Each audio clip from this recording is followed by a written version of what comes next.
práctica de análisis. Adelante. Muy bien, pues gracias en primer lugar a Isa y a Ethel que han organizado el seminario. Hay que decir que un poco yo estoy, estoy de prestado aquí, porque yo empecé la Margarita Salas en 2021, después de un periodo de 2 años después de la tesis que había acabado, pues con la investigación estábamos peleados, pero nos volvimos a reencontrar y hay que decir que en parte fue gracias a Kiku que me aceptó supervisar, ¿no? en esta investigación de 2 años que, bueno, lo que voy a presentar aquí digamos que es la segunda parte. La primera parte la presenté en enero en los seminarios, fue digamos el primer artículo que ya se ha publicado hace 2 semanas en el que hemos trabajado con Kiku y con Jordi. Mi disciplina es la geografía física, pero gracias a Lipes, a Botánica, a Kiku y a Jordi, pues me he iniciado en la geoarqueología o arqueología botánica de alguna manera, y el resultado pues se ve en ese artículo y también se ve en este que os voy a presentar, que si bien solo pone mi nombre, somos un grupo de investigadores que bueno, no he puesto a todos, no he puesto solo a mí para darle título, pero hay que agradecerles también a ellos, ¿no? Lo que os voy a presentar entonces es la reconstrucción palehidrológica de la laguna de Villena, que es de un sondeo que se hizo ya hace unos años. Aquí tenéis 2 imágenes. Y bueno, se divide en estos 6 puntos, yendo un poco más al grano. La laguna de Villena es una laguna endorreica, con una fuerte variabilidad climática, ¿no? Que nos indica una información, el hecho de ser una laguna endorreica, nos da muchísima información acerca de esas dinámicas, ¿no? El contexto es en la región oeste del Mediterráneo y es una de las más sensibles a todos estos cambios, ¿no? Y además el hecho de que sea una dinámica endorreica nos da, bueno, tenemos que tener en cuenta pues toda la hidrología, la hidroquímica, toda la geoquímica, de dónde proceden todos los materiales, ¿no? Entonces, los 2 objetivos centrales de este segundo artículo, de esta presentación que os voy a realizar, es pues la reconstrucción paleohidrológica, ¿no? La reconstrucción de los niveles de la laguna de Villena, pues desde el 9.1 hasta el 5.4, y además entender cómo se relacionan estos cambios hidrológicos en un contexto de variabilidad climática. Para llevaros un poco a la zona, es una laguna que se encuentra en la provincia de Alicante. Actualmente no existe tal, es un campo de cultivo, pero sí que ha tenido pues una regularidad, ¿no? A lo largo de todo, más o menos, el Holoceno inicial hasta el final, ¿no? A partir de algunas fuentes escritas sí que se han podido reconstruir algunas líneas de costa, ¿no? de la laguna, 1826, en 1790, pero bueno, hoy lo que he tratado de hacer en este trabajo pues, es reconstruir la variabilidad entera en todo el Holoceno, ¿no? Hay que considerar también que se traduce por todo el corredor del río Vinalopó a través de varias lagunas, varios lagos. Uno es también el lago de Salines, que ha estado también bastante trabajado. Y el clima actual pues, se caracteriza por ser un subárido mediterráneo con pues, temperaturas máximas de hasta 30 grados de media y 17 de media en el invierno, ¿no? La precipitación es bastante escasa, llega a 300 pero a duras penas, y entonces pues eso caracteriza un régimen efímero de los ríos actuales, ¿no? ¿Cómo hemos llegado a la reconstrucción palehidrológica? Pues a través de varios proxies, ¿no? En primer lugar, durante la Margarita Salas se hicieron un nuevo muestreo del VL3, que es el sondeo. Se hizo XRD, difracción de rayos X en la UB, en el CSIC, en Jaume Almera, de varias muestras representativas y que teníamos información y queríamos contrastar. Y luego también se han estudiado otros elementos químicos de antiguas publicaciones, ¿no? Además, para estudiar estas dinámicas palehidrológicas hemos trabajado varios ratios que nos ayudan a interpretar y ayudan a entender pues, estos cambios en el nivel de agua. Y ya para acabar así como datos más geoquímicos, hemos utilizado el grain size, el tamaño del grano, y además también hemos intentado utilizar pues, algunos carbones vegetales, por ejemplo, que nos han ayudado también, y polen, nos han ayudado a entender cuál era la situación o el contexto paleoambiental, ¿no? Que eso se ve mucho más reflejado en el artículo recientemente publicado. Para la identificación de las facies sedimentarias, bueno, se hizo una descripción visual en primer lugar y después, ya centrados en estos centímetros, que son más o menos desde el 120 hasta el 260, buscamos 25 muestras, primero tamizadas y luego analizadas en una lupa binocular para ver bueno, cómo se comportaban todos estos minerales, ¿no? Y además bueno, las elegimos acorde con pues los elementos de la difracción de rayos X que previamente habíamos analizado. Además, también se extrajeron 3 bloques y se hicieron láminas finas para ver el origen de la mineralogía y también los elementos químicos. Sobre todo era luego hablaré de él. El yeso es un elemento muy abundante, pero con muchos orígenes, es bastante difícil de interpretar y, bueno, en esas estamos, ¿no? Con el yeso, los carbonatos pasan un poquito también. Lo mismo, ¿no? Y finalmente, pues también se hicieron algunas imágenes SEM en microscopio que nos ayudaron también a entender pues, el origen, ¿no?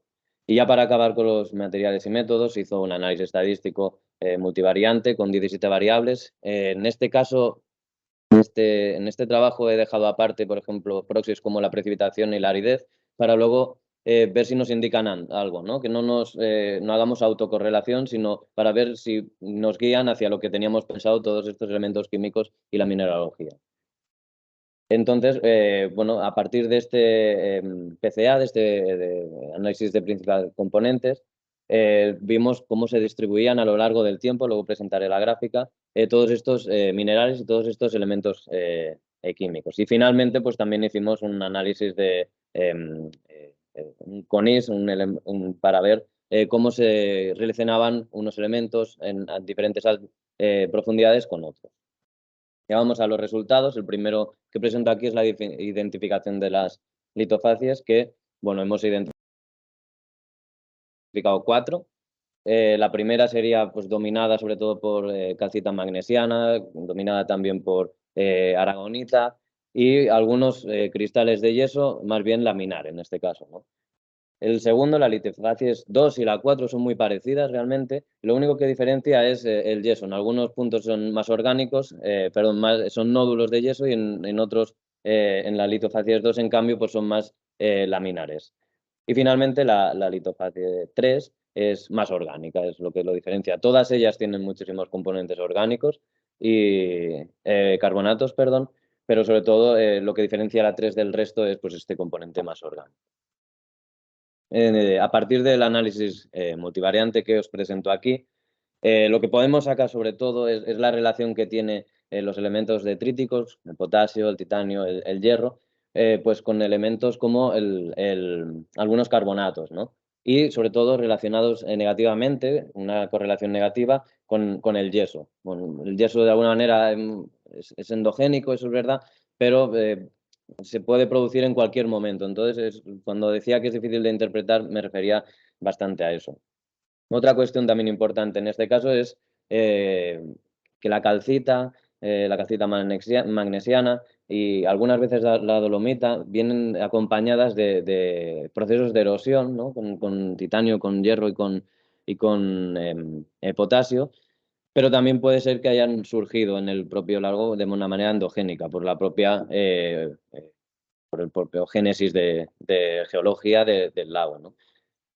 El clúster de los elementos químicos, que no presento aquí, pero sí que os los muestro, ha diferenciado 4 grupos. El primero serían estos elementos detríticos más el azufre, luego el de cloro, el estroncio y el calcio. El primero, como os decía, está dominado por estos elementos detríticos que nos aportan información de la erosión y también muy relacionados con algunos carbonatos, ¿no?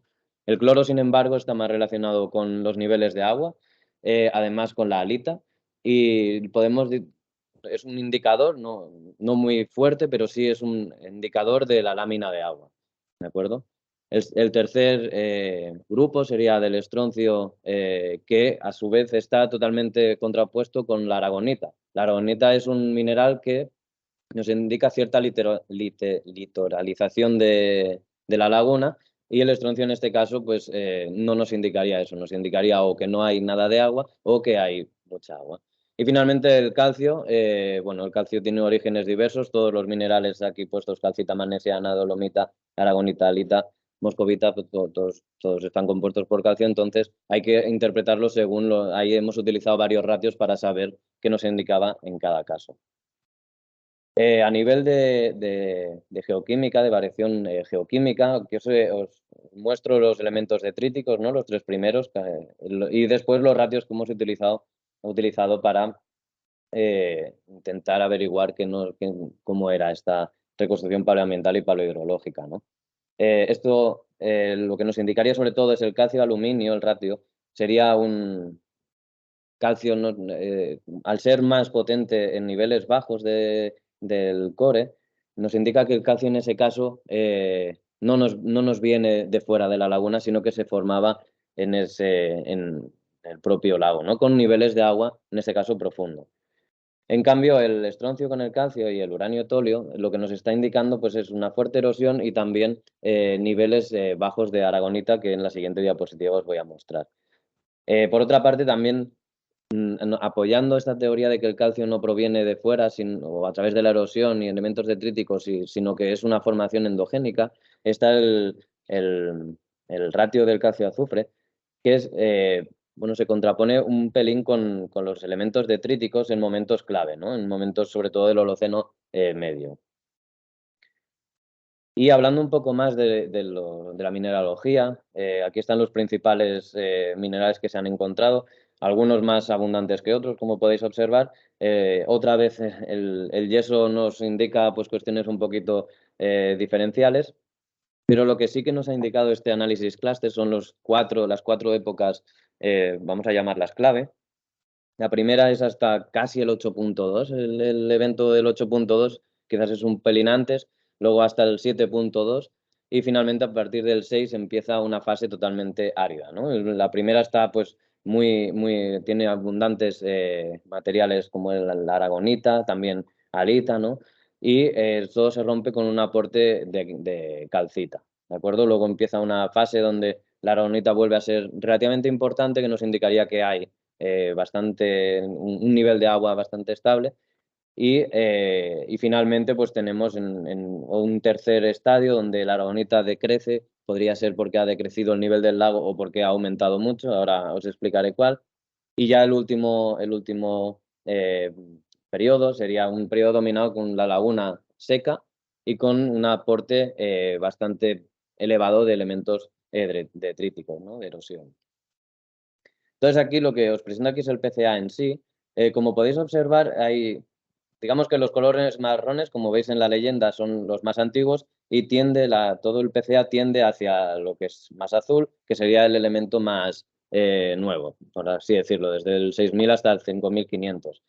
Por tanto, lo que estamos viendo es un traspaso de elementos o de una laguna con un nivel de agua estable, más o menos, elevado, a un nivel de la laguna totalmente seco, que sería pues, estos dominados, ¿no? por el hierro, dominado por el titanio, por el potasio, algunos calcitas, ¿no?